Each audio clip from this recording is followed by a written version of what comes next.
Welcome to Daytime Ottawa. Derek Fage here, your host. Family gatherings are slowly coming back. Thanksgiving is just around the corner. We want to make sure that you have enough time to spend it with the friends and family that you're gathering with. Well, there's no one better whatsoever than Paula Roy. You know her. She is a recipe developer, food editor, and of course the host of Paula Roy's Favorite Foods right here on Rogers TV. Paula, how are you?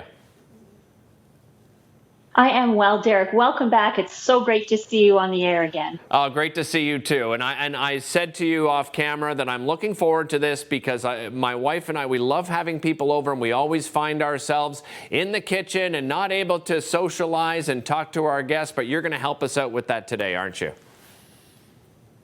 I sure am. So the thing with big dinners, there's a lot of different components. You've got your appetizers, the side dishes, the mains, desserts, and so on. And when we think of sort of traditional meals like a Thanksgiving dinner, everybody's like, oh yeah, I'll make the pies ahead of time. No problem. Put them in the freezer. But there are so many more things that you can also make ahead of time. So you can be the guy on the couch with a lovely beverage in hand, socializing instead of sweating it out in the kitchen while everyone else is having a good time. This is perfect. So the first thing I want to start with is soup.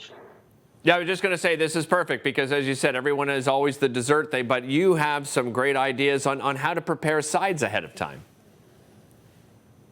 That's right. So when I have a big gathering, I love to start with soup. It is just a nice way to get people gathered around the table. Soup is really easy. It's not like plating salads or a fussy sort of plated appetizer. So my go-to for this time of year especially is a roasted butternut squash and apple soup. And those are the two main ingredients. Also have onion and chicken or vegetable stock, and that's about it. So what I like to do is to roast the squash ahead of time with the onions. And a little pro tip for you, it can be really hard to get the seeds out of the squash. Ice cream scoop, magical thing for squash seeds because it's really firm and it can just bite into the squash and get all the seeds out. So once those are roasted, I cook up some apples in butter or olive oil, coconut oil, whatever your oil of choice is.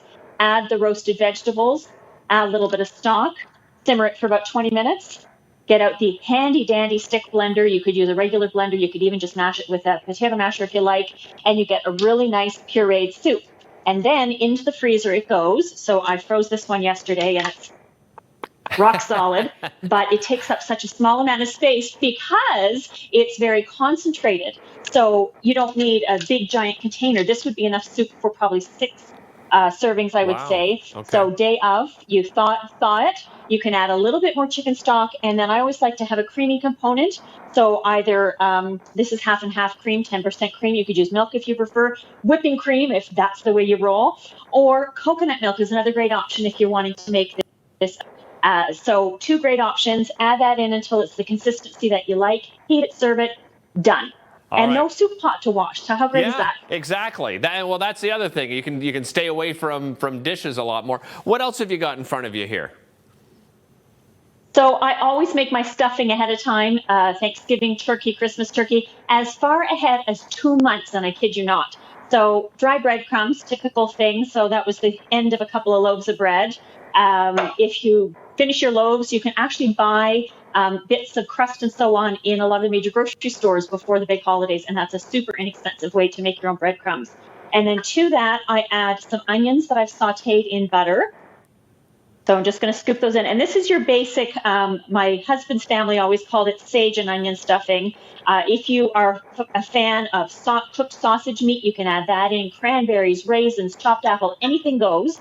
And then I like to use a lot of savory because that's grown extensively in Nova Scotia where I'm from. And that's part of the flavor of the holidays to me. That smell, do you love that smell of like stuffing roasting? It is so good. And is that really the only herb that you put in?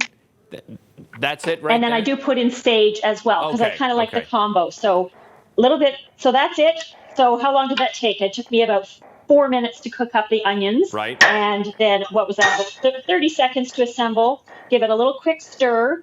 And then into a freezer container it goes. I sometimes make such a huge batch that I use the ginormous zippered food storage bags. But I'm going to put it in this little Tupperware. And it's good for, I have left it as long as 6 months. And it's been really? A-okay coming out of the freezer. So then on the day of, I will do one of two things. I might transfer it to a casserole dish with a lid, And if that's the case, then I'm going to add a little bit of chicken broth or vegetable broth, because otherwise it's going to be too dry. Right. And that I will do if it's extra stuffing, or if I'm not cooking a turkey. If I'm just doing a little chicken and I want to have lots of stuffing, then this is the option. So again, it's one more thing that's done. One more pot you're not washing on the day of, and it's just ready to go. And if you are cooking extra, if you don't want to use a casserole dish, you can make like a packet with tinfoil and drizzle the extra chicken broth on and fold that up. And it only takes about 30 minutes to cook this up in the oven. Okay, lastly, what have you got for us? So potatoes. I yes. am a really big fan of potatoes. My dad grew up on a potato farm in PEI, so Really? we love our potatoes. I love it. Oh, yeah. And I actually attended university for a year at Mount Allison University in New Brunswick, and they served potatoes 3 meals a day. And I'm not sure if this is true or not, but I was told that some students paid their tuition in potatoes, and that's why we had potatoes 3 meals a day. I don't know. And are you doing the traditional mashed potato here? I am doing the mash. I've got it mashed here. So a couple of little tips. You want to cook first of all, you can peel and cut up the potatoes, leave them soaking in water for up to 4 days before you cook them. Kid you not, 4 days. So again, that's a job. I usually get my kids to do that. They're big now, but when they were little, they'd mumble and grumble and have a great time together doing the potatoes. And then just stick them on the back of the stove, and then the day of or the day before, boil them up.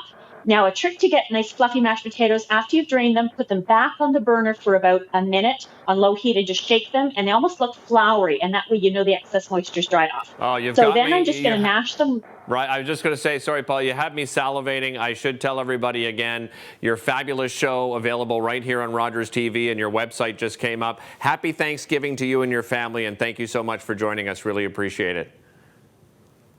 Thank you so much. Happy Thanksgiving to you as well. Thank you. All right, more daytime coming up right after this.